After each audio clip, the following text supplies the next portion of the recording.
অতিরিক্ত গরমে দেখবে মাছ মাংস সবসময় খেতে ইচ্ছে করে না, কিন্তু যদি এইভাবে একদম সিম্পলভাবে পাতলা আম পোড়ার ঝোল রান্না করতে পারো তাহলে কিন্তু শরীরের জন্যও ভালো আর খেতেও ভালো, মন এবং প্রাণ দুটোই জড়িয়ে যাবে।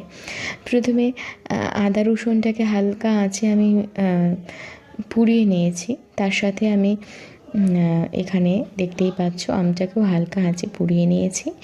এখানে তেলটাকে গরম হওয়া পর্যন্ত অপেক্ষা করব, তারপর পেঁয়াজটা আমি দিয়ে দেব। আমার এখানে যেন আমটা অনেকটাই টক, সেই কারণে আমি একটা দিয়েছি। তোমরা কিন্তু এখানে ওই মিডিয়াম বা ছোটো সাইজের আম, কাঁচা আম যদি পাও তাহলে ওটা দুটো দেবে, না হলে ঠিক টক ভাবটা আসবে না। এই চিকেন রেসিপিটা অনেকটা টক হবে।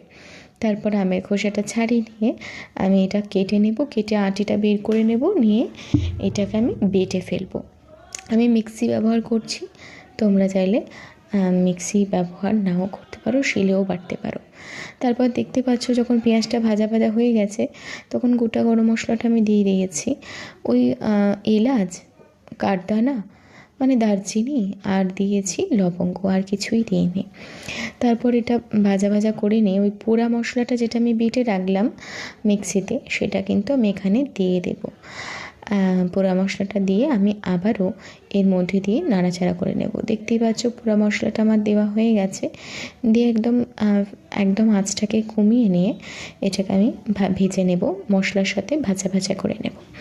তারপর সরাসরি কাঁচা মাংসটা আমি এর মধ্যে দিয়ে দেব এবং দিয়ে আবারও নাড়াচাড়া করে নেব। আবারও বলছি, আমি এই রান্নাটা একদম সিম্পলভাবে করেছি, খুব বেশি তেল ইউজ করিনি। যারা তোমরা রান্নায় তেল খুব বেশি পছন্দ করো তারা অবশ্যই বেশি তেল দিতে পারো। অনেককেই দেখেছি একটু বেশি তেল দিয়ে রান্না খেতে পছন্দ করে, সেটা তাদের চয়েস। অবশ্যই বেশি তেল দিয়ে রান্না করলে রান্না অনেক বেশি টেস্টি হয়, তবে অল্প তেল বা একদম পরিমাপ মতন তেল দিলেও কিন্তু রান্না খারাপ হয় না। আমি এই পর্যায়ে ওর মধ্যে নুন হলুদ কিছুই দিইনি, তাই এখানেই নুন হলুদ জিরে ধনে লঙ্কার গুঁড়ো সব কিছু দিয়ে দিয়েছি, মানে যেগুলো সাধারণত লাগে আর কি মাংসের জন্য। আমি দিয়ে এটাকে একদম কষা করে ফেলবো। আর বলে রাখি, আমাদের বাড়িতে সবজির রাজা আলু, এক্ষেত্রে আলু না দিলেও চলে, তবুও আমাকে আলু দিতেই হলো, কারণ বাড়ির লোক আমার উপর ক্ষেপে যাবে যদি আমি আলু না দিয়ে কোনো রেসিপি বানাই, কারণ আলু ছাড়া আমার বাড়ির লোক চোখে অন্ধকার দেখে। তাই আমি আলুটাকে একটু জাস্ট ভাপিয়ে নিয়ে দিয়ে দিয়েছি, একটা সিটি দিয়েছিলাম। তোমরা চাইলে ভেজে নিয়েও দিতে পারো, যাদের বাড়ির লোক আমার বাড়ির লোকের মতন চোখে অন্ধকার দেখে আলু ছাড়া, তারা ভেজে নিতে পারো। তারপর ঢাকা চাপা দিয়ে মাংসটাকে আমি সিদ্ধ করে নেব, কারণ এর মধ্যে তো আমার সব মশলা দেওয়া হয়েই গেছে।